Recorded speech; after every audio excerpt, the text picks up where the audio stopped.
Fala pessoal, vamos começar a trazer aqui a obra Solo Leveling da segunda temporada em diante, exatamente de onde terminou a primeira temporada, tanto em anime quanto em manhwa.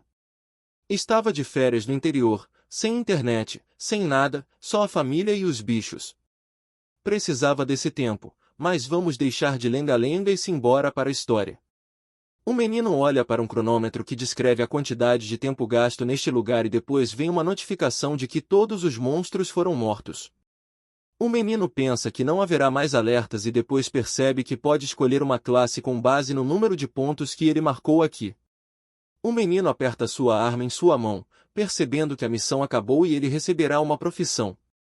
Ele tem certeza de que será dado a ele o título de assassino.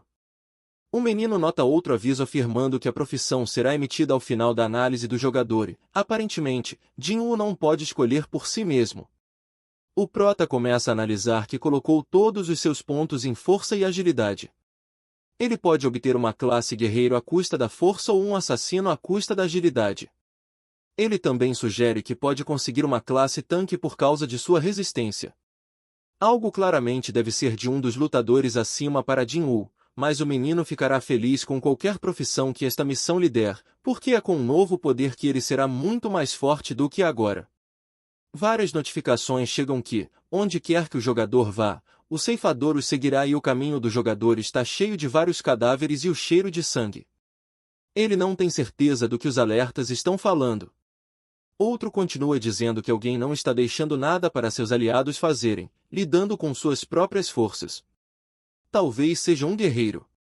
O próximo alerta diz que o menino terá um exército dos mortos que seguirá suas ordens, forçando todo mundo a obedecer suas leis. O menino está extremamente surpreso com o que acabou de ler.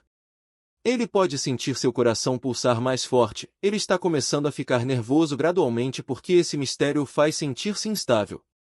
Os olhos do menino se arregalam em horror ao notar algo à sua frente, perguntando em descrença se essa realmente é sua profissão. O prota percebe o próximo aviso afirmando que sua profissão é necromante, fazendo-o congelar em uma espécie de horror. Assim que lê, o menino abre a boca em uma espécie de horror, não sabendo como deve reagir à profissão que recebeu, porque ele não esperava algo assim de jeito nenhum. O menino entra em pânico de todas as maneiras possíveis, aparentemente não sabendo onde se jogar. Ele nunca se aprofundou em inteligência, então por que caiu nesta profissão em particular? A subclasse necromante é um mago das trevas com um exército de mortos-vivos seguindo seu mago de perto, seguindo todas suas ordens e leis. O prota não sabe se há necromantes entre os caçadores, mas em vários jogos eles são os que deixam a maioria das batalhas para subordinados. O menino se lembrou que, desde que se registrou na guilda, ele era uma classe de combate, mas Jin-Woo usava armas o tempo todo, então por que essa classe em particular? O menino decide encontrar alguns prós para a necromancia, afinal, talvez seja bom, já que ele poderá criar seu próprio exército que o seguirá. O prota percebe que tais subordinados não podem se tornar mais fortes, talvez por isso suas características simplesmente se tornem inúteis em algum momento. O menino, contemplando o que fazer nesta situação, vê um aviso sobre se ele aceitará sua classe, perguntando-se se tem uma escolha. O prota mentalmente espera que possa conseguir mais uma classe se recusar agora. O que ele faz, expressando suas palavras em voz alta, o menino se lembra que todos os caçadores com habilidades únicas trabalham para grandes guildas e têm muita influência. O menino pensa sobre o fato de que talvez, por causa de sua classe oculta, ele terá uma habilidade única como outros caçadores da guilda. O prota segura sua mão enfaixada em direção ao rosto, percebendo que não precisa pensar muito. Você pode pegar uma classe de necromante a princípio para experimentar. O menino ainda está ponderando sobre o que está acontecendo, olhando para a área ao seu redor, parecendo notar algo interessante entre os cavaleiros e magos caídos. Jin-Woo fixa o olhar em um dos cadáveres e parece perceber que esses magos tinham uma habilidade semelhante à necromancia. O menino hesita, pensando sobre o fato de que é como se alguém estivesse tentando mostrar a ele como usar essa habilidade. Não é uma má ideia. O menino percebe que ele também tem habilidades de combate que os magos não têm, mas se um mago fosse capaz de ter habilidade de combate corpo a corpo, você obteria algo interessante. Parece que o Proto está começando a perceber que, com tais habilidades, ele será capaz de limpar uma masmorra de rank B ou até mesmo mais alta por conta própria. O menino percebe que, neste jogo, suas habilidades dependem de características, níveis e habilidades, e criaturas convocadas podem se tornar mais fortes. Dinho o percebe e parece finalmente começar a entender que, graças a tal profissão, ele poderá subir de nível não mais sozinho, mas com alguém. O menino faz uma escolha consciente, finalmente tomando sua decisão, escolhendo que vai continuar a andar lado a lado com esta classe. Nesse momento, um alerta aparece e é seguido por outro, afirmando que, devido à grande quantidade de pontos, Dinho poderá elevar a classe ao nível máximo. A sala começa a se encher lentamente com fumaça negra, alertas chegando um após o outro, descrevendo que pontos foram adicionados e a pedra de retorno não foi utilizada. O próximo alerta diz que a contagem de pontos de Dinho excedeu o limite que ele é permitido e a fumaça negra está gradualmente se aproximando dele. O menino fica tenso diante de tal coisa, parecendo esperar algo ruim e desagradável, pois a fumaça negra não inspira nenhuma confiança. Essa fumaça negra, para a surpresa de Jin-Woo, mas sem nenhuma intenção maligna, envolve o corpo de Jin-Woo, elevando seu nível a Senhor das Sombras. O Proto está ligeiramente nervoso sobre o que está acontecendo com ele agora, surpreso que seu nível subiu a tal nível, melhorando-o absurdamente. O próximo alerta diz que o menino aprendeu uma habilidade exclusiva de classe, recebendo um impulso em suas características, tornando-se mais forte. O menino fica surpreso com o impulso instantâneo, obviamente devido a ter muitos pontos acumulados, tornando-se um guerreiro bastante forte, começando com o guerreiro comum até o berserker, passando pelo cavaleiro comum até o maior mestre de espadas que o menino já encontrou. Em seguida, vem a classe de magos comuns, tornando-se um mago superior, um mago mais poderoso. Depois disso, vem o necromante, em seguida, o próprio Senhor das Sombras. O menino começa a perceber que parece que, se ele não tivesse acumulado uma quantidade tão grande de pontos, ele seria algum necromante medíocre. O Prota percebe que pode ouvir alguns dos gritos de dor e desespero, gritos tão altos de guerreiros e cavaleiros que deixaram este mundo, notando gradualmente que se eleva acima de alguns dos corpos imobilizados no chão, afirmando que a invocação de sombras pode ser usada em alguém. O menino finalmente percebe que a razão está nas habilidades do próprio necromante, que ele possui, muitas delas sendo diferentes.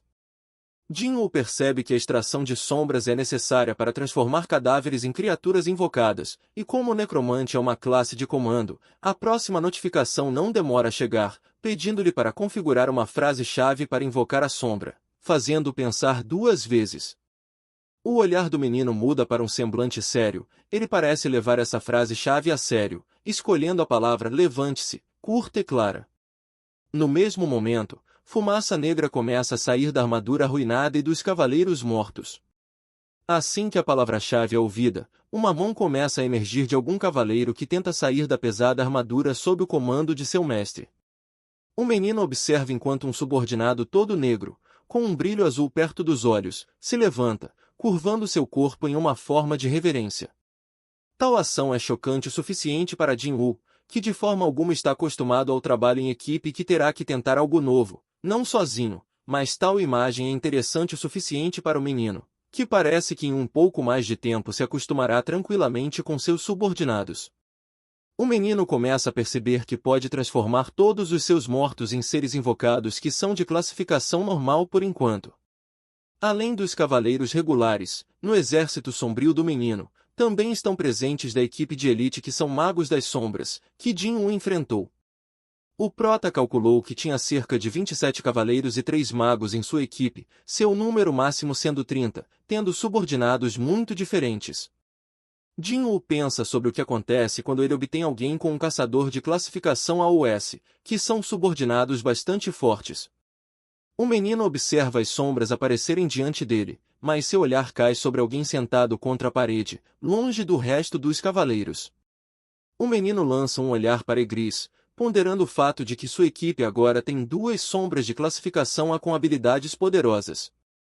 O menino toca uma das sombras com seu punho, dizendo que precisa deixar os 11 mais fracos irem, pedindo desculpas por invocá-los um pouco às pressas. No mesmo momento, Após cancelar a invocação das 11 sombras, elas desaparecem daquele espaço, não podendo mais retornar à equipe. O menino vira a cabeça em alguma direção onde há um alvo de interesse para ele no momento. O menino olha para o Senhor da Guerra de sangue vermelho e gris, desejando que ele o sirva, pois é uma unidade forte. Depois disso, o menino, decidindo tentar a sorte e não ficar em uma longa espera, declara brevemente sua ascensão, ordenando às sombras que o obedeçam. Literalmente, alguns segundos após o homem pronunciar a palavra, fumaça negra começa a fluir do corpo sanguinolento do Senhor da Guerra, aparecendo gradualmente como uma sombra. O menino já pensa que conseguiu realizar o que desejava, mas depois disso houve alguma resistência do lado do estranho. O prota tem que cruzar os braços em frente ao próprio rosto, tentando suportar o torrente de vento com fumaça negra à sua frente, algo em que ele claramente está falhando. Após alguns segundos, uma notificação aparece informando que o menino falhou em invocar essa sombra, perguntando a si mesmo por que não funcionou. O prota tem 2 tentativas restantes. Ele afirma que não é tão fácil, tudo depende do tempo e já se passaram cerca de 4 horas desde o massacre do chefe, mas o menino tem mais 2 tentativas de invocar a sombra do chefe em questão. Ele tentará fazer o que deseja, pronunciando seu comando para se levantar. A expressão-chave do prota foi seguida pela mesma reação do Senhor da Guerra, não permitindo que Jin tomasse a sombra do monstro em questão. O menino desvia o olhar para o trono, que está vazio. Não tem rei ou rainha sentados nele, não há ninguém no comando aqui neste lugar. O menino aponta sua mão para o trono vazio, dizendo para parar de defender este lugar cujo proprietário há muito deixou este mundo. O menino ainda está gesticulando com sua mão enfaixada, vocalizando que é melhor seguir quem agora está diante dele. O homem empurra sua mão enfaixada em direção ao Senhor da Guerra sangrento, tentando mais uma vez, ordenando-lhe que se levante. A expressão-chave foi seguida por algum tipo de reação já bastante diferente, algum tipo de flecha aparece e fumaça negra envolve o espaço. O menino sente que está uma reação e resposta diferente ao seu comando, ele começa a sorrir, percebendo que o cavaleiro decidiu segui-lo. O prota observa quem quer que seja à sua frente começar a aparecer. Ele sorri, dirigindo-se à sombra de forma bastante formal. O menino olha para seu subordinado, mudando sua expressão e percebendo que é ridículo e até meio tedioso ao querer mudar seu apelido. O menino observa enquanto a mão sombria do estranho, com garras afiadas, aparece diante dele em toda a sua glória, tentando pensar em uma forma de se dirigir a ele. Jin o pondera brevemente e decide nomear esse subordinado simplesmente de Gris, considerando como ele é em sua aparência. Diante do prota aparece um subordinado bastante forte de alto escalão. Agora ele pode ser chamado de Gris e o mais importante é que essa sombra está sob seu comando. O menino olha para seu subordinado com olhos brilhando em luz azul e diz a ele para deixar essa sombra cuidar dele. Após Jin concluir sua quest e receber seus novos poderes, ele saiu da dungeon mais poderoso. Já no outro dia, ele acorda com o barulho do seu celular tocando. Era sua irmã, muito brava por ser 2 horas da tarde e ele ainda estar dormindo. Sung tinha esquecido que precisava ir até a escola naquele dia, então ele começa a se arrumar e, antes de ir para a escola, ele decide passar no banco para atualizar sua conta bancária. A atendente se assusta ao ver que ele tinha tanto dinheiro sendo tão jovem. Curiosa, ela pergunta qual era sua profissão e ele respondeu que era um caçador. Em pensamento, ela diz que, por ter bastante dinheiro, ele deveria ser um caçador muito forte. Chegando na escola, nem sua irmã o reconheceu. Ele estava completamente diferente em comparação com a primeira temporada. Um jovem fraco e assustado agora estava mais alto, forte e confiante. As garotas da escola ficaram impressionadas com ele, então sua irmã diz que ele era bem popular e pergunta se ele tinha uma namorada, já que ele tinha passado a noite toda fora. Mal sabia ela que Sung estava em uma dungeon, ficando cada vez mais poderoso. Ao chegar na sala para falar com a professora, ela diz que a Dinah está super bem na escola e que pretendia ingressar na faculdade de medicina. A professora então pergunta caso a Dinah despertasse se ele deixaria ela trabalhar como uma caçadora. Sung Jin-woo diz que nunca deixaria isso acontecer, até porque era uma profissão extremamente perigosa. Então, ela comenta que havia uma aluna que despertou e não estava indo mais para a escola. Sung pergunta qual foi o rank que a estudante recebeu e a professora diz que foi o rank mais baixo. Nesse momento, ela pede para que o Sung fosse conversar e fizesse a aluna pelo menos querer se graduar na escola. Ela revela também que essa caçadora é amiga de sua irmã e se chamava Heng Sonjin. Sung fica surpreso por saber que essa aluna, na verdade, era a caçadora de Anki que estava participando do seu grupo de raids. Após isso, Sung foi até a casa de Heng Song, a garota aparece e pergunta o que ele estava fazendo ali. Sung diz que ele era irmão da sua amiga Dina e começou a fazer perguntas. Anson responde que não pretendia voltar para a escola e não deixaria de ser uma caçadora também. Sung então argumenta, dizendo que por ela ser de rank, seus ataques normais não funcionariam nos monstros, pois ela precisaria de uma arma com magia imbuída e que ao comprar, ela iria se desgastar e logo precisaria comprar outra, o que seria um péssimo negócio. Ela diz que ele não tinha direito de julgar, pois ele também era um caçador de rank. No entanto, Sung diz para ela não se preocupar, pois ele não planejava convencê-la a parar. Em pensamento, ele diz que era difícil aceitar a realidade até que ela veja com os próprios olhos os perigos que a aguardam. Ela pergunta o que realmente ele estava fazendo ali.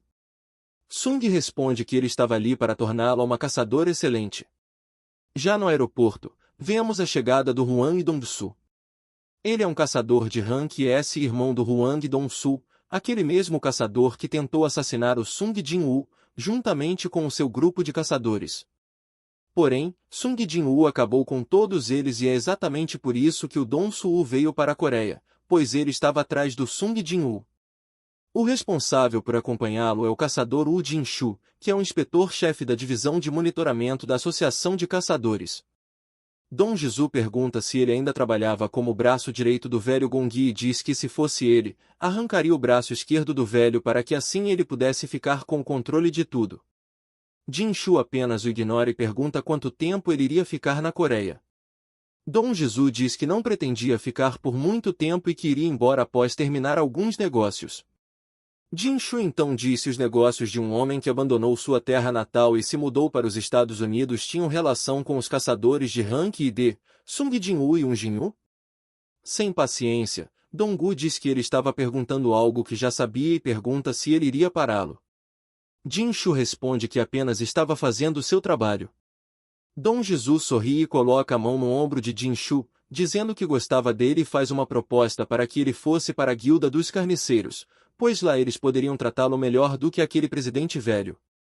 Em pensamento, lembra que o irmão dele, Dong-suk, era suspeito de várias mortes de caçadores e que eles se pareciam demais, tendo a mesma falta de sentimento após um assassinato.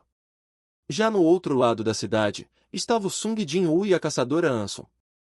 Lá estava o chefe do departamento de administração, An Sang-min, e seu assistente. Aquele era um local com grande concentração de portais, por conta disso, essa área acabou sendo abandonada pelos moradores e se tornou um local de treinamento para os novos recrutas. De repente, um caçador forte de armadura diz que já chega de papo, pois já estava na hora de começar. Sung, curioso, pergunta quem era aquele caçador. Sang-min responde dizendo que era um novo recruta e o seu nome era Kim Shu, um tanque de rank A. O grupo formado possui um caçador de rank A, 7 ranks B e 4 ranks C, que no total seriam 12 pessoas. Sang-min comenta que seria um massacre, já que possui uma boa quantidade de caçadores de rank A e B. No entanto, como ainda eram novos recrutas, eles precisavam ganhar experiência. Anson estava animada, porém a ideia de Sung Jin-woo era fazer ela perceber a grande diferença que tinha entre os ranks dos caçadores em uma dungeon. Então, eles começam a entrar dentro do portal, mas Sung percebe que há algo de errado. O portal estava se transformando em um portal vermelho e, antes que o portal fechasse, com o grande perigo que estava por vir, Sung Jin pede para que o chefe chamasse a força de ataque principal imediatamente. O chefe Sang-min liga para o mestre da guilda para informar a aparição de um portal vermelho. Ao saber que apareceu um portal vermelho, o caçador de rank S e mestre da guilda Tigre Branco, Baekhyun-hu, diz que tinha que ir ver com seus próprios olhos. Nesse momento, aparece o Jin-shu levando o caçador Dong-soo em seu carro e ele fica curioso sobre o funeral de seu irmão. Jinshu diz que não conseguiram recuperar o seu corpo, então o funeral precisou ser feito privadamente e pergunta se ele gostaria de ir visitá-lo. Dom Jizu diz que não tem interesse pelos mortos, porém ele desejava ir até uma certa dungeon, pois encontraria quem ele procura. Jinshu pergunta como ele iria achá-los com tantos portais espalhados pela Coreia. Dom Jizu responde que isso não era mais um problema no século XXI, pois havia um aplicativo que informava em que dungeon os caçadores estavam e, naquele momento, Sung Jin-woo tinha acabado de entrar em uma dungeon. Ele ainda comenta que as regras dentro de uma dungeon nesse mundo eram completamente diferentes, o que indicava que ele realmente estava ali para matar o Sung Jin. Dentro do Portal Vermelho, vemos que eles foram mandados para uma floresta com neve. Todos os novos recrutas estavam assustados, pois não sabiam onde estavam. Em pensamento, Sung diz que não sentia nada suspeito. Anson pergunta se havia algo de errado. Inesperadamente, duas estão vindo em sua direção. Sung consegue pegar uma com suas próprias mãos, salvando a vida de Anson, já a outra acertou os olhos de um recruta. De repente, eles avistam elfos de gelo em cima das árvores. Eles eram conhecidos como Ryak, elfos que caçavam caçadores sem misericórdia. Sung percebe que, dessa distância, ele não consegue sentir a presença deles. Do lado de fora do portal, vemos Baekhyun-hu. Ele estava preocupado, já que os portais vermelhos só aparecem em portais de rank alto. Baek acredita ser um portal de rank B ou A, mas talvez poderia ser até pior. Então, ele pergunta quantos caçadores entraram. Sangmin responde que foram 20 pessoas. Baek pergunta quantos eram de rank alto.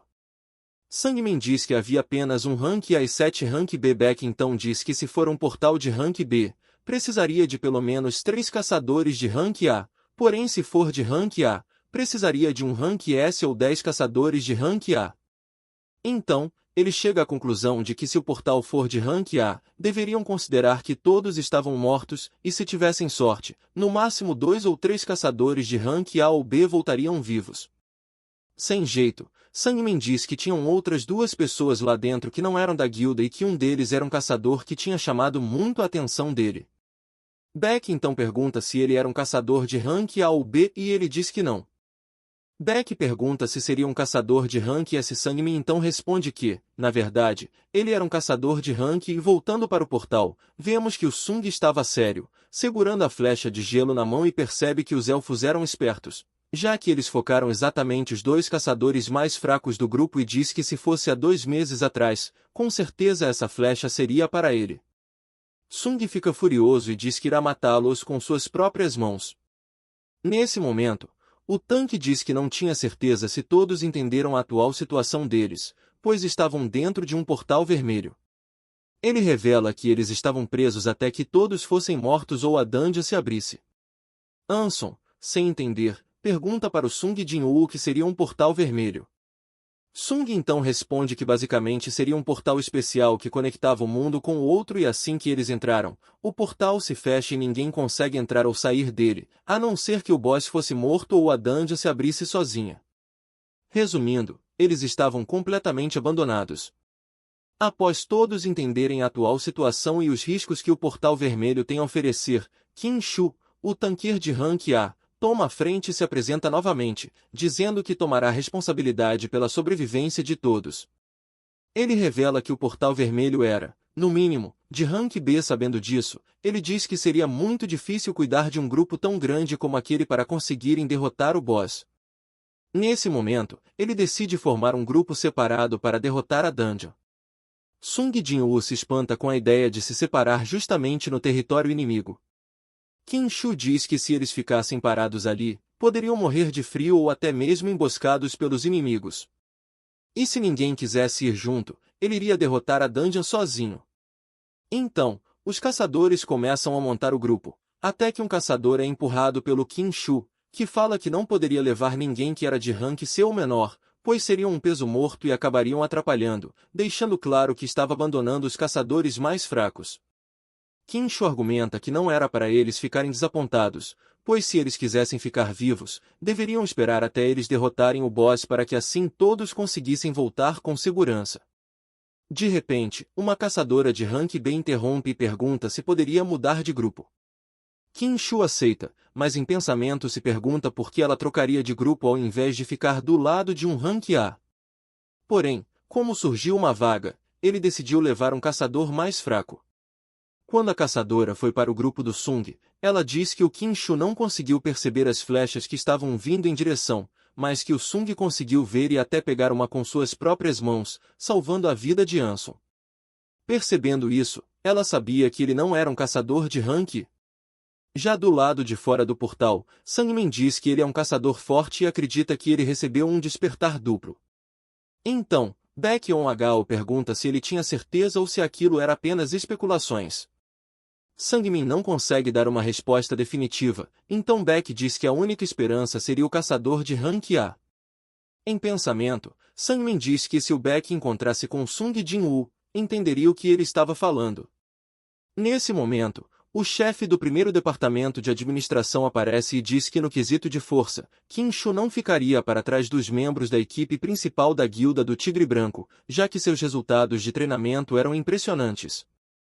Aliviado, Baek acredita que o caçador Qin Shu, como líder da HDE, comandando os outros caçadores, eles poderiam sobreviver a essa dungeon. Então, o chefe do departamento comenta sobre os rumores que se espalharam de um tal suposto caçador que recebeu um despertar duplo. Ele diz que isso não tinha fundação nenhuma e que com certeza o caçador Qin Shu era superior. Sangmin, indignado, em pensamento diz que iriam ver quem estava certo quando eles saíssem do portal. De repente, um carro chega no local. Era o Huang Dongsu, que pergunta o que o precioso líder da guilda Tigre Branco fazia em um lugar como aquele. Ao ver Huang Dongsu, Baek fica extremamente furioso. Já Dongsu sorri e diz que há muito tempo que não ouvia Baek. Então pergunta o que ele estava fazendo na Coreia. Dongsu responde que estava resolvendo alguns negócios. Baek fica ainda mais furioso, seus olhos começam a brilhar, seus cabelos ficam brancos e pergunta novamente o que um homem que deveria estar nos Estados Unidos está fazendo negócios na minha área. Dongsu sorri e pergunta se aquele caçador nojento tinha entrado para sua guilda e o que estavam pensando ao recrutá-lo. Baek, sem entender, pergunta de quem ele estava falando. Dongsu estava se referindo ao caçador de rank, Sung Jin. Baek fica espantado e percebe que não eram apenas rumores sobre o Sung Jin-woo, pois um lixo de caçador como Dongsu se deu o trabalho de sair dos Estados Unidos para encontrá-lo. Voltando para o portal vermelho, Sung Jin pergunta como todos os recrutas estavam tão calmos com toda aquela situação. A caçadora diz que a primeira lição que tiveram foi que qualquer coisa poderia acontecer em uma dungeon, principalmente o caçador Qin Shu, que estava destinado a se juntar à equipe principal do Tigre Branco. Após isso, os dois grupos se separam. O grupo do Qin Shu segue a trilha, enquanto o grupo do Sung entra na floresta. Eles desejam boa sorte e seguem seus caminhos. A caçadora, curiosa, novamente pergunta qual era o rank de Sung Jin, já que acreditava que ele era no mínimo de rank A. Enquanto isso, Qin Shu fala que eles eram idiotas e mostra que havia marcas de garras de urso nas árvores e comenta que deveriam ter ficado esperando, pois na floresta era o território dos ursos de gelo e por causa da inexperiência de um caçador de rank, todos iriam morrer. Nesse momento, um caçador pergunta se o rank teria recebido treinamento para isso e o Qin Shu diz que era impossível, já que ele era apenas um caçador de rank. Porém, ele fica pensativo e não sabia por que assumiu que o Sung era o líder do grupo, já que tinha alguns caçadores de rank C e até uma rank B. Até que eles param e diz para todos se prepararem para a luta. Já do lado de fora do portal, Dongsu diz que veio até a Coreia para ver o Sung Jin, mas realmente isso estava difícil de acontecer, pois ele estava preso em um portal vermelho. Baek fica surpreendido e não entende qual é o motivo de todos estarem tão interessados no Sung Jin. Voltando para o portal, de repente aparece um urso gigante que ataca o Qin Shu, que consegue se proteger com seu escudo e, juntamente com o seu grupo, eles conseguem derrotar todos os ursos. E para aproveitar, eles pegam toda a carne para garantir o suprimento e sobreviver por alguns dias. Qin Shu alerta para não baixarem a guarda, pois ainda estavam em perigo e, por conta disso, eles precisavam sair da floresta. Enquanto isso, O grupo de Sung Jin entrava cada vez mais para dentro da floresta, até que a caçadora de Rank B disse que não deveriam ir tão longe. Sung pergunta o porquê disso.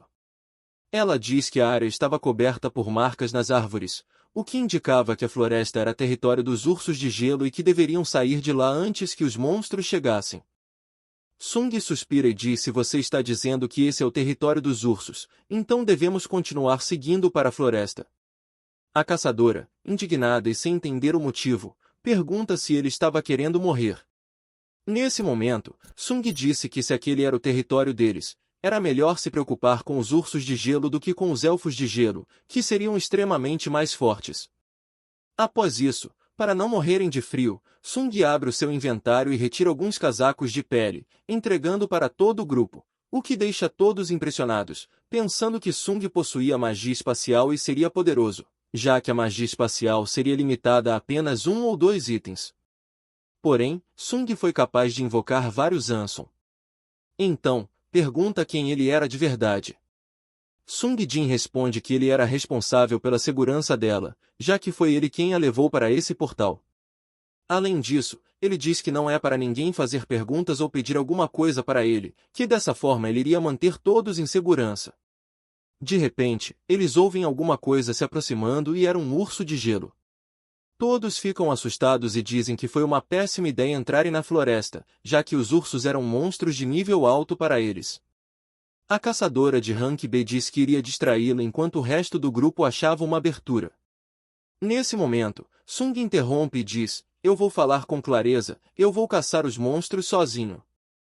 A caçadora então responde que não importava quão forte ele era e que, ainda assim, era um monstro de alto nível. Ele diz que não poderia desperdiçar a experiência que estava em sua frente. Então, Sung utiliza a mudança de título para Matador de Lobos, recebendo 40% de aumento de status contra monstros do tipo bestial. Com suas garras, o urso faz o seu primeiro ataque, mas Sung esquiva facilmente do monstro. Com o seu nível atual e o efeito do título, ele acredita ser capaz de derrotá-lo com as suas mãos vazias. E é exatamente o que Sung faz, com apenas um soco, ele derrotou o urso. Todos ficam impressionados com a sua incrível força, pois um ataque foi o suficiente para derrotá-lo. Como Sung suspeitava, pelo alto padrão, ele recebia bastante experiência, o que fez ele subir de nível. E novamente, do lado de fora do portal, Beck fica curioso e pergunta que tipo de negócios Dong-su tinha com o caçador Sung Jin-woo. Dong-su responde que não era da conta dele e que tudo isso era apenas por diversão. Nesse momento, Beck diz que qualquer que fosse seus negócios, eles não podiam fazer nada a respeito, já que se tratava de um portal vermelho. No lugar de uma dungeon, eles poderiam estar em um deserto com 60 ou talvez em uma floresta cheia de cobras venenosas, ou poderia até mesmo ser uma área de neve extremamente gélida que poderia congelar. Beck afirma que as chances de eles sobreviverem eram baixas. Dong-su até diz que gostaria de ver o que tinha dentro do portal e comenta que conseguiu ver algo tão raro quando estava apenas de passagem. Porém, isso era um problema, pois ele não poderia ficar esperando até que a dungeon se abrisse. Vendo essa situação, Jin-shu, em pensamento, diz que Sung Jin teve sorte, porque até mesmo para o caçador Dong-su não podia fazer nada por se tratar de um portal vermelho, e se Sung conseguir voltar vivo, ele realmente era um cara muito sortudo. Voltando para o portal, vemos que o grupo de Sung estava em volta de uma fogueira, comendo a carne do urso. E são apresentados os caçadores, Gomi-young, Huan, que é um artista marcial de rank C, Park Hee-jin, que é uma maga de rank B, e Yong King-jon, que é um tanque de rank C. Nesse momento, Anson pergunta se a Dinah faz outra coisa além de estudar em casa, e Sung responde que ela era igual a eles, quando estava em casa, gostava de jogar, comer e dormir, e que era uma dorminhoca que amava frango frito. Esse com certeza estava sendo um ótimo momento para o seu grupo dentro de um portal vermelho. Todos estavam se esquentando em uma fogueira, comendo carne, e o número de emboscadas estava diminuindo. Os caçadores comentam que, graças a Sung Jin, eles poderiam ficar tranquilos, já que ele era extremamente poderoso e poderia tomar conta dos monstros sozinho. É então que Sung se levanta e a caçadora Park Hee-jin pergunta onde ele iria. Jin-woo responde que, já que ele comeu, ele deveria exercitar.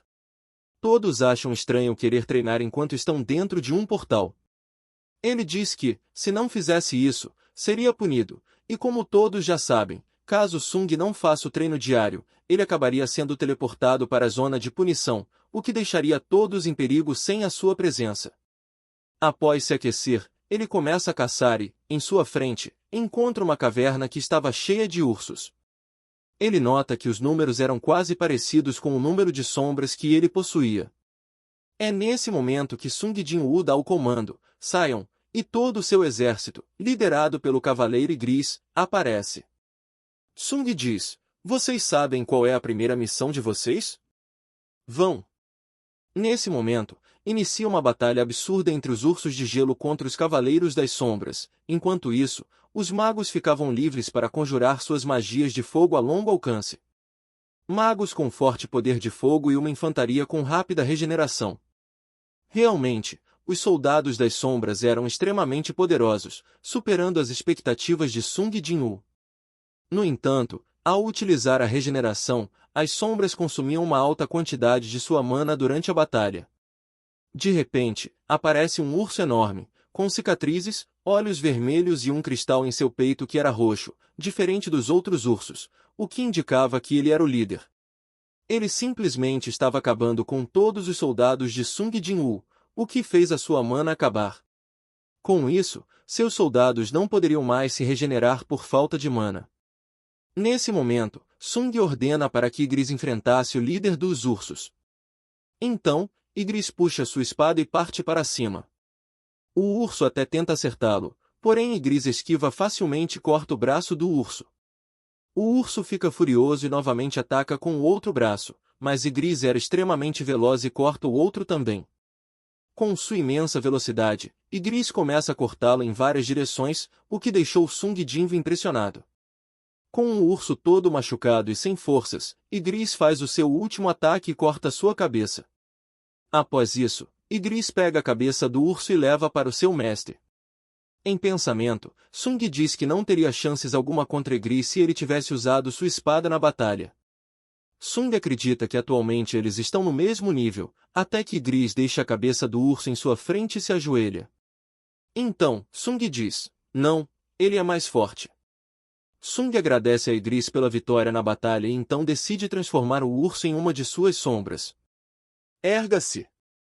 A extração da sombra foi um sucesso. Além do líder, os outros ursos também viraram sombras de Sung Jin-woo. Diante dele estava uma sombra enorme do urso, com um brilho azul claro, arranhões visíveis no olho esquerdo, uma fina faixa de cabelo flamejante e uma grande cicatriz em forma de X no peito. Do lado de fora do portal, já haviam se passado 3 horas, o que significava que tinha passado 3 dias dentro do portal. Eles se perguntam se ainda continuam vivos. Beck acredita que, por conta de todas as dificuldades e perigos dentro de um portal vermelho, todos os caçadores de rank baixo já deveriam estar mortos. Sabendo disso, Dong-su diz que Sung Jin-woo deveria estar morto também e que desperdiçou o seu tempo indo até lá. Porém, incomodado, ele pergunta o que Sung Jin-woo fazia lá, já que ele não era um membro da guilda Tigre Branco. Sangmin responde que ele era um velho conhecido e que perguntou se poderia participar de uma raid de rank C. Beck percebe que o chefe Sangmin estava escondendo algo sobre Sung Jin-woo, que significava ser um problema para ele nesse momento. E então, Dong-su fala, não tem mais nada que eu possa fazer. De repente, ele pega Sangmin pelo pescoço e diz, foi isso que você achou que eu diria? Dong-su sabia que ele estava escondendo alguma coisa e queria saber a verdade. Rapidamente, Beck segura o seu braço e manda tirar as mãos de seu funcionário. Dong-su sorri e pergunta se aquilo era uma ordem. Nesse momento, vemos a energia de 2 caçadores de rank S se elevando e, se continuasse, 2 caçadores de rank S iriam acabar se enfrentando. Voltando para o portal vermelho, vemos um caçador congelado se tremendo com aquele frio intenso. Sua arma e escudo estavam todos quebrados e era o Kinshu, o tanque de rank A. Em sua frente, havia um Yeti gigantesco comendo um de seus caçadores. Sem nenhuma opção, Kinshu sabe que falhou como líder ao ver seus companheiros sendo devorados em sua frente. Nem ele mesmo acreditava que aquilo estava acontecendo. Um caçador que iria se tornar um dos elites do Tigre Branco não conseguiu salvá-los. De repente, os Hyakki aparecem atirando flechas de gelo e, como sobrou apenas ele e não tinha o que fazer, Qin Shu começa a fugir. Ao entrar na floresta, ele diz que se não fosse o frio e não tivessem passado fome, eles não seriam derrotados. Espantado, ele encontra milhares de ursos de gelo que foram derrotados por Sung Jin-woo. Ele não acredita que possa ser o grupo de caçadores que foram para a floresta, pois eles não teriam habilidade para isso e diz que deveria ter sido os Hyakki que possivelmente estariam por perto. Já do lado de fora do portal, a energia estava aumentando entre os caçadores de Rank e Asibek, com suas garras, e Dong-su, com seus punhos, se preparam para atacar. Com apenas a força de um ataque de 2 caçadores de Rank S, foram o suficiente para destruir tudo o que estava ao redor. E, para a surpresa de todos, quando a poeira se abaixa, vemos que Jinshu parou o ataque de 2 caçadores de Rank S. Dong-su sorri e diz, nada mal por ter conseguido parar os ataques. Jinshu responde que se eles não tivessem reduzido a força, com certeza os seus braços estariam quebrados e revela que ele foi o primeiro a suspeitar que o caçador Sung Jin-woo teve um despertar duplo. Porém, ao testá-lo com um detector de poder mágico há 2 meses atrás, ele continuava sendo Rank. Em pensamento, Sangmin diz que sem chance, já que ele presenciou o poder de Sung Jin-woo. Jinshu ainda continua dizendo que, infelizmente, seu irmão Dong-suk faleceu, mas que Sung não tinha habilidade para acabar com um grupo inteiro de caçadores. Dong Jisoo sorri e fala, eu sei, se eles prepararam uma armadilha, o culpado deveria ser Yu Jin-Hou. Jinshu reforça, dizendo que não tinha motivos para ele ser obsessivo com o caçador Sung Jin-woo e Dong-su revela que aquilo era apenas uma desculpa para matar outro ser humano. Nesse momento, ele diz que perdeu toda a animação e que iria embora. Em pensamento, Sangmin diz que conhecia as habilidades de Sung Jin e que, com toda certeza, ele voltaria vivo. Voltando para o Portal Vermelho, vemos novamente o grupo em volta da fogueira, tranquilos e em segurança. Qin Shu encontrou o acampamento e viu toda aquela cena. Indignado, ele não sabia como os caçadores de rank baixo ainda estavam vivos e bem. Ele nota que todos estavam com roupas quentes, mantas e até mesmo cheios de comida. Em pensamento, Qin Shu diz que se ele não tivesse congelado e sua barriga não estivesse vazia, ele poderia lutar contra os Hyakki. Revoltado, ele chama todos de desgraçados e diz que todo seu grupo foi aniquilado por falta de equipamentos e comida e pergunta como eles tinham todos aqueles suprimentos. Todos ficaram paralisados e ele pergunta se eles perderam a língua. Qin Shu acredita que nem todos eram cúmplices e pergunta novamente quem tinha escondido todos aqueles suprimentos, pois ele deixaria eles em paz se revelassem o culpado. Todos estavam assustados, sem saber o que dizer. O tanque diz que iria contar até 3, e se ninguém revelasse quem era o culpado, ele iria considerar todos cúmplices. Então, ele começa a contar, 1, 2. Nesse momento, ele desconfia da caçadora de rank B, já que ela tinha se voluntariado para mudar de equipe e acreditava que ela era a culpada. Quando ele ia atacar, Sung Jin-woo aparece e dá um tapão em sua cabeça, mandando-o para longe, e diz, quem realmente deixou os companheiros morrerem foi você. Sung então revela que era inútil tentarem se esconderem com a furtividade por causa de suas energias. De repente, os elfos de gelo aparecem, que deveriam ser um grupo com mais de 20, com sua energia gélida. Sung acredita que esse era o boss. Então, o líder diz que realmente tinha um cara útil dentre os lixos. Sung então pergunta se ele tinha acabado de chamar eles de lixo. O líder dos elfos fica surpreso por ele saber a língua deles. A caçadora também fica surpresa e pergunta se ele consegue falar com os monstros. Até mesmo o próprio Sung Jin-woo não entendeu como ele conseguiu se comunicar e acredita que possa ser algum efeito do sistema. Nesse momento o líder apresenta aquele elfo que tinha ameaçado eles no início. No entanto, antes que o líder pudesse terminar de falar, Sung corta a cabeça do elfo com a sua adaga e pergunta mais alguma coisa. O líder sorri e diz que ele era um cara bem divertido e o episódio já começa com Sung atacando e o Baruka se defendendo.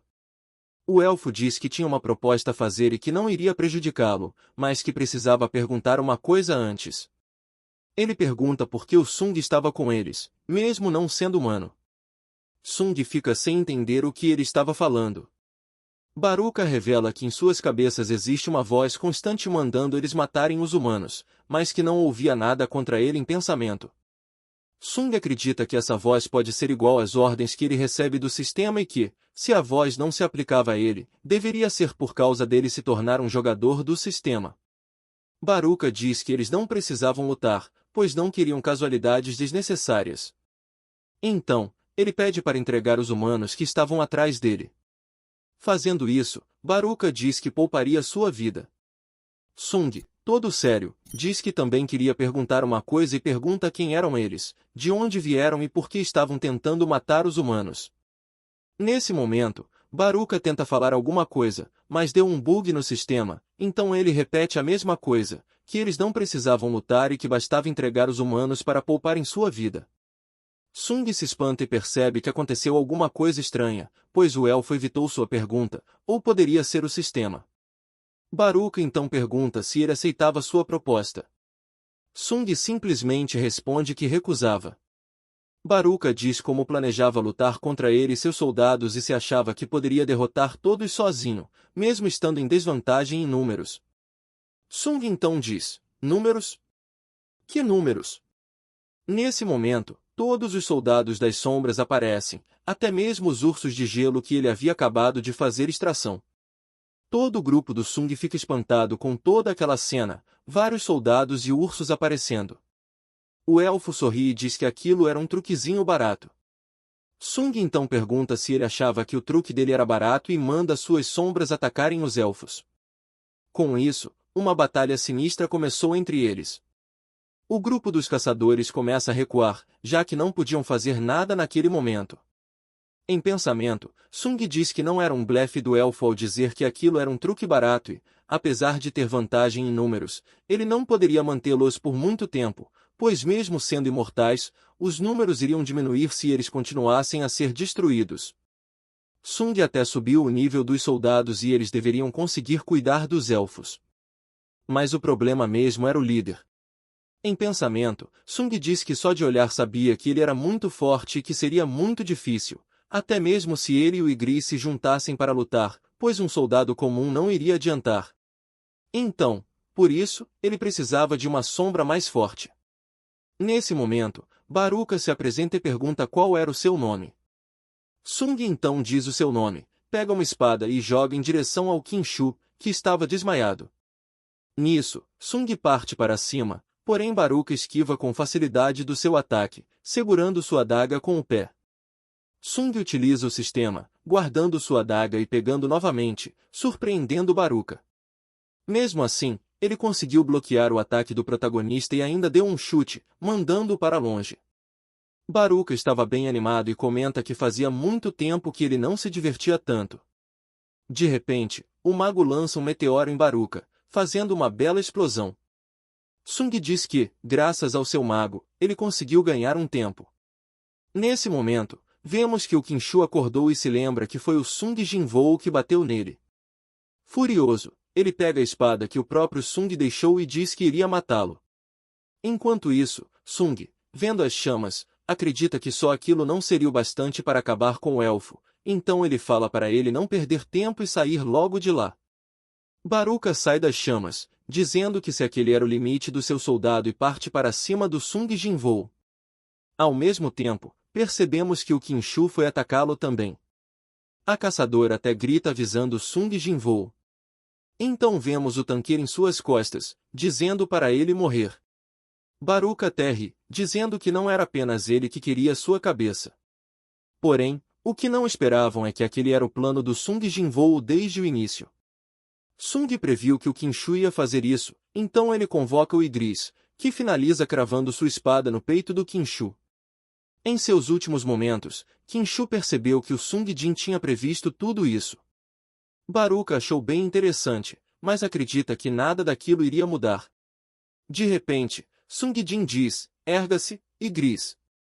Ele entra em sua frente para protegê-lo do ataque, enquanto isso Sung fazia a extração, que foi um sucesso. Sung se espanta ao ver que ele ficou maior. Nesse momento, aparece a opção para que ele desse um nome para sua nova sombra. Sung o nomeia como Iron. Iron estava level 1, mas o seu rank era cavaleiro. Baruka manda o Sung parar de se distrair e que aquele soldado sozinho não seria capaz de pará-lo. Sung diz, claro que não. E de repente, o Iron começa a gritar. Era sua habilidade grito provocador. Essa habilidade atingiu o boss que foi provocado. Isso deixou Baruka enlouquecido, que diz que iria cortá-lo primeiro. Ele ataca o Iron, que se protege com seu escudo e contra-ataca com seu machado. Porém, Baruka se esquiva facilmente e diz que aquele soldado lerdo não era páreo para ele. Sung também vai para cima e pergunta, que tal 3 de nós? Enquanto isso, o grupo de caçadores estava espantado por ver uma luta desse nível, que até acharam que estavam sonhando.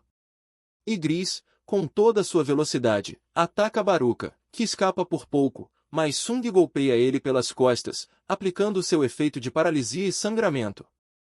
Baruka se afasta e diz que eles eram lixos bem persistentes e o efeito é cancelado, já que sua resistência era muito alta. Sung então responde que ele não estava em posição de falar algo do tipo. Sung ainda humilha ele, se aquilo era tudo que os soldados dele poderiam fazer, todos estavam derrotados e havia sobrado apenas ele. Baruka fica enfurecido e vai para cima. Nesse momento, Sung lança uma de suas adagas em direção do Baruka, que pergunta se ele estava jogando a arma fora. Porém, Sung utiliza sua nova habilidade, o toque do dominador, onde ele conseguia controlar objetos sem precisar tocá-los. Isso fez sua adaga ficar ainda mais rápida, acertando Baruka. Iron segura ele enquanto os magos conjuravam uma magia de fogo que bombardeou ele. No entanto, não foi o suficiente, o que deixou ele extremamente furioso, dizendo que iria matar a todos. Sung simplesmente aparece com a sua furtividade, cortando a barriga do Baruka e diz que parecia que acabou.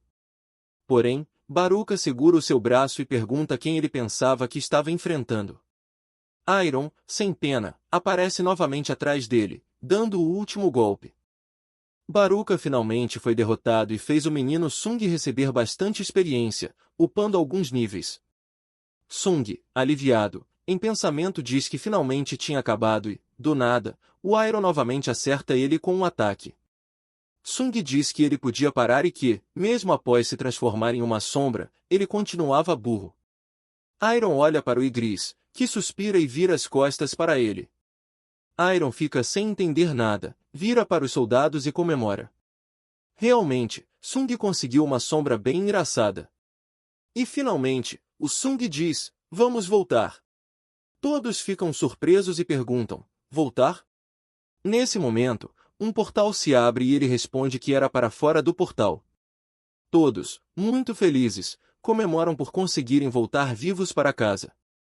No entanto, Sung fica pensativo, olhando para o corpo do Baruka fora do portal. Sangmin diz que já era 3 da madrugada e comenta que já deveria ter passado uma semana dentro do portal. Sangmin implora para o seu mestre voltar para casa, pois eles poderiam ficar vigiando. Beck responde dizendo como ele poderia descansar sabendo que os seus membros estavam dentro do portal e diz que ficaria até de manhã. De repente, o portal começa a se abrir e então a dungeon foi derrotada e haviam pessoas saindo do portal, o que deixou o Beck feliz, acreditando que foi o Kinshu que conseguiu derrotar o boss dentro do portal. Nesse momento, os caçadores mais fracos começam a sair do portal e, por fim, aparece o Sung Jinwoo e a Anson. Ao vê-los, Sangmin fica feliz, em pensamento, diz que foi como ele pensava. Beck pergunta o que aconteceu com o Kinshu e não acredita que sobreviveram apenas aqueles caçadores. Beck, desacreditado, por nenhum rank a ter sobrevivido, em pensamento se pergunta o que aconteceu dentro do portal. Enquanto isso, Sung dizia que ia levar Anson para casa. Porém, Beck segura em seu ombro e diz que eles precisavam conversar. No mesmo instante, Sung retira sua mão e responde que estava cansado e, se tivesse algo para perguntar, que era para fazer as perguntas para os membros da guilda. Beck ficou puto e disse que aquilo não foi um pedido e se apresenta, dizendo que era mestre da guilda Tigre Branco e que aquilo era uma ordem ou talvez até uma ameaça, pois ele havia perdido 9 membros da sua guilda naquele incidente. Como mestre, ele tinha o direito de fazer algumas perguntas. Sung simplesmente ignorou e responde, e daí? Eu salvei as 3 pessoas que sobraram e, como mestre, não deveria me agradecer primeiro. Beck, vendo seus olhos brilhando em azul, sabia que ele não era um caçador comum. Beck então diz que estava sendo grosso demais e que ele estava certo e pede perdão. Sung entra no carro e vai embora. Nesse momento, Beck pergunta para a caçadora quem era ele e por que ele estava tão irritado. Ela responde que não tinha certeza, pois após matar o boss, ele gritou alguma coisa 3 vezes na frente do corpo. Sangmin interrompe e pede desculpas, dizendo que provavelmente era porque ele estava cansado e que ele não era uma pessoa ruim. Beck diz que aquele não era o problema e pergunta por que ele ainda não tinha o recrutado. Em pensamento, Beck diz que pela confiança, ele deveria estar preparado para perder um braço em uma luta contra o Sung Jinwoo. Então, ele manda o Sangmin se apressar. Sangmin diz que iria fazer o seu melhor, porém Beck diz que aquilo não era o suficiente e que daria todo o seu apoio para trazer aquele cara para a guilda, custe o que custar. Sangmin aceita as ordens, e em pensamento, diz que seus olhos não estavam enganados. Voltando para casa, Sung estava muito pensativo e se pergunta se a falha da extração de sombras poderia ser por conta da diferença de força entre eles e comenta que foi um desperdício. No entanto, fica feliz por conseguir a adaga de Baruka, com atributos que deixavam o portador mais rápido, dando mais 110 de ataque e mais 10 de velocidade. Sung deixa Anson em casa e diz que ela foi muito bem. Anson agradece e diz até amanhã, ou melhor até mais tarde. Sung então percebe que já era 3h50 da madrugada e lembra que eles iriam voltar a explorar com Jinwoo ao amanhecer. Jinwoo aparece na frente da casa de Sung Jinwoo, que não acredita que ele tinha pegado um táxi com aquela armadura dentro do carro a caminho da dungeon. Sung comenta que iria buscar uma pessoa. Sung então liga para ela, avisando que iria dar uma carona. Jinwoo pergunta se era caçadora do grupo de exploração. Sung responde que era e, em pensamento, Jinwoo acredita que, por ele ter o número dela e manter uma conversa amigável, eles deveriam estar em um relacionamento. Então, Jinwoo pergunta se deveria chamá-la de cunhada. Sung responde que ela era apenas uma amiga de sua irmã. Eung aparece toda animada e, ao entrar no carro, Sung pergunta se ela tinha conseguido dormir um pouco na noite passada. Ela responde que não tinha dormido nada. Então, Sung diz para ela descansar um pouco no carro. Jinwoo, ouvindo tudo aquilo, ficou tendo imaginações sem graça. Ele diz ao Sung Jinwoo que ela era de menor e, nesse momento, eles partem para a próxima aventura. Como dito antes, estou de volta com tudo, vídeo quase todos os dias. Prometo dar o meu melhor, mas como sabem, eu faço faculdade pela manhã, trabalho e estudo pela tarde e noite, então estou tentando me reerguer novamente. Quem puder, deixe a inscrição para nos ajudar a monetizar o mais rápido possível. A grana que entra não é muito, mas para quem recebe um salário mínimo, qualquer extra é muito valioso. Quem quiser doar, qualquer Pix é bem-vindo, isso ajuda demais o nosso trabalho.